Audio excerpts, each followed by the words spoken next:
ប្រជាជនថៃក្នុងសម័យមុនពួកគេតែងមានជំនឿលើការដាក់លុយនៅក្នុងមាត់ខ្មោចដែលជាលុយដែលក្រុមគ្រួសារឬក៏សាច់ញាតិនៃអ្នកស្លាប់បានដាក់នៅក្នុងមាត់សាកសពដើម្បីប្រោះក្នុងលោកក្រោយពេលស្លាប់ប៉ុន្តែបើតាមធម៌ព្រះពុទ្ធវិញព្រះអង្គតែងតែយករឿងនេះធ្វើជាល្បោយដើម្បីប្រៀនប្រដៅញាតិសន្តានពេលដែលពួកគេបានស្លាប់ទៅពួកគេមិនអាចយកលុយឬក៏របស់អ្វីយកទៅបានឡើយអ្វីដែលពួកគេយកទៅបាននោះគឺមានតែអំពើល្អហើយនិងអំពើអាក្រក់ដែលពួកគេបានសាងពេលដែលពួកគេនៅរស់តែប៉ុណ្ណោះប៉ុន្តែដោយក្រឡេកទៅមើលអ្នកចេះវិទ្យាអំពើឬមន្តអាគមវិញពួកគេតែងតែយកលុយដែលដាក់នៅក្នុងមាត់ខ្មោចនេះមកធ្វើពិធីដាក់ស្នេហ៍និងមុខវិជ្ជាដែលពួកគេបានរៀនពួកគេតែងតែយកលុយដែលដាក់នៅក្នុងមាត់ខ្មោចដែលស្លាប់នៅថ្ងៃសៅរ៍ហើយបូជានៅថ្ងៃអង្គារហើយវានឹងពូកែស័ក្តិសិទ្ធិសម្រាប់អ្នកចេះធ្វើវិជ្ជាមន្តអាគមនិងអំពើងងឹតផ្សេងរឿងរ៉ាវទាំងអស់នេះវាមិនស្ថិតនៅក្នុងខួរក្បាលរបស់អាពីរអ្នកនេះទេវាឈ្មោះអាម៉ឹកហើយនិងអាពាវរាល់ថ្ងៃវាមិនដែលធ្វើការងារអ្វីទេវាតែងតែមកស្ទូចត្រី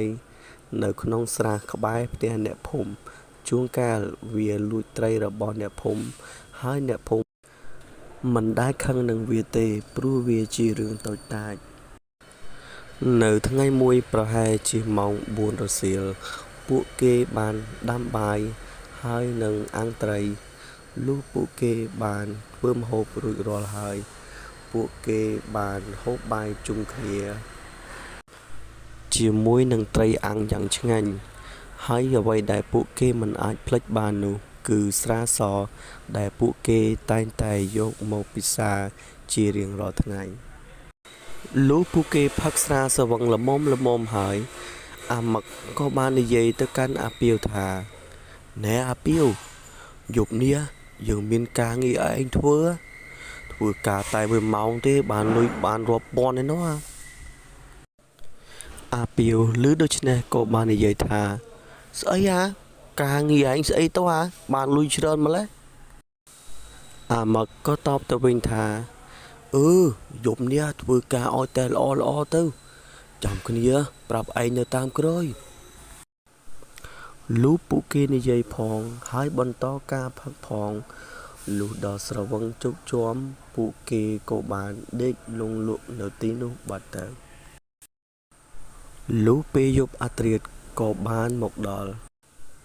អាម៉ឹកក៏បានដឹងខ្លួនហើយក្រោកឡើងទាំងគេកំពុងតែស្រវឹងសាស្រឿង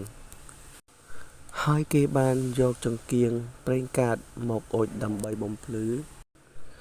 ហើយនឹងដាស់អាពាវដើម្បីទៅធ្វើការងាររបស់គេការងារដែលគេត្រូវធ្វើនោះគឺទៅជីកភ្នូររបស់តាអើបហើយពេលនោះអាពាវក៏បាននិយាយថាអីការងារស្អីមិនធ្វើហៅអញមកជីកភ្នូរអាម៉ឹកក៏បាននិយាយថាពេលអញឃើញតាអើបស្លាប់អញឃើញគេដាក់ខ្សែកហើយនឹងចិញ្ចៀនវាច្រើនណាអាពាវពេលឮអាម៉ឹកនិយាយដូច្នោះហើយគេក៏សប្បាយចិត្តឡើងវិញពេលពួកគេទាំងពីរនាក់បានដើរជិតដល់ភ្នូររបស់តាអើបហើយអាម៉ឹកក៏បានឮសំឡេងថាតើឯងចង់ជីកភ្នូរយើងមែនតើឯងចង់ជីកមែនទេអាម៉ឹកឮដូច្នោះក៏បាននិយាយថាប្រហែលជាយើងស្រវឹងមិនទាន់ស្វាងហើយអាពាវក៏បានតបថាស្អីអញគ្មានបានឮសំឡេងស្អីផងតែអញឃើញសមោលអីហោះកាត់អញមិញអញស្មានតែឯងឮសំឡេងដូចអញដែរអត់អីទេដើរទៅមុខទៀតលុះពួកគេក៏បាននិយាយចប់ហើយពួកគេក៏បានបន្តដំណើរទៅមុខទៀតហើយពេលនោះពួកគេក៏បានមកដល់ភ្នូររបស់តាអើប ពេលពួកគេបានមកដល់ភ្នូររបស់តាអឺបហើយពួកគេបានលើកដៃថ្វាយបង្គំដើម្បីសុំខមាទោសអំពីតាអឺប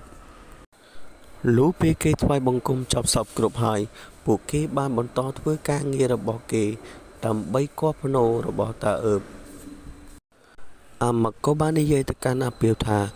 លើអាពីវឲ្យទូជីឲ្យលួនណា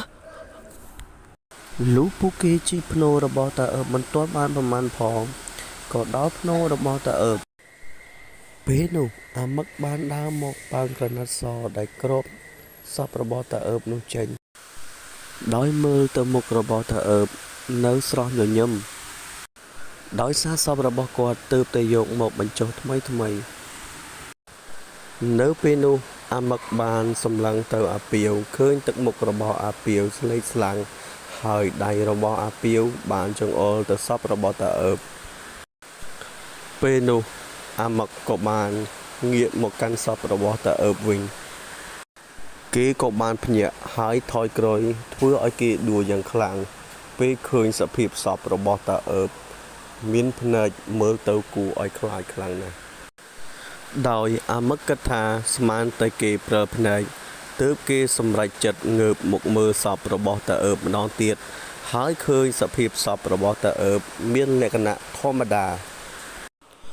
ប៉ុន្តែដល់ក៏លេចមកមើលអាពីវវិញឃើញអាពីវមានទឹកមុខស្លេកស្លាំងម្ដងទៀតហើយដៃរបស់គេក៏បានចង្អុលទៅនឹងសាកសពរបស់តាអឺបម្ដងទៀត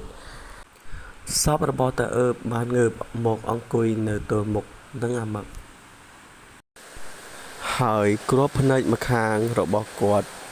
បានបើកភ្នែកធំសម្លឹងមកកាន់អាម៉ាក់គ្រាប់ភ្នែករបស់គាត់លៀនចុះឡើងស្ទើរតែធ្លាក់មកក្រោមអាម៉ាក់ហើយនិងអាពីវពួកគេទាំងពីរនាក់ក៏បានប្រញាប់រត់ចេញពីទីនោះយ៉ាងលឿនលុះពេលព្រឹកព្រលឹមឡើងអ្នកភូមិក៏បានមកកន្លែងបញ្ចុះសពរបស់តាអឺបហើយឃើញអាម៉ាក់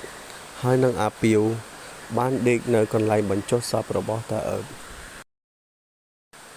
ហើយអ្នកភូមិពួកគេក៏បាននាំអាពីវហើយនិងអាម៉ាក់ទៅឲ្យប៉ូលីសហើយសពរបស់តាអឺបអ្នកភូមិក៏បានយកទៅបញ្ចុះម្ដងទៀតដោយគាត់បានទៅពន្យល់សពប្រាប់កូនគាត់ថាមិនចង់បានមាសឬក៏ប្រាក់ទៀតទេបាទក៏សូមចប់ហើយបាទអញ្ចឹងបើបងប្អូនពេញចិត្តនៅវីដេអូនេះសូមបងប្អូនជួយ Subscribe ម្នាក់មួយផងហើយនឹងចុច Like ដើម្បីទទួលបាននៅវីដេអូថ្មីៗជាបន្តទៀតបាទសូមអរគុណ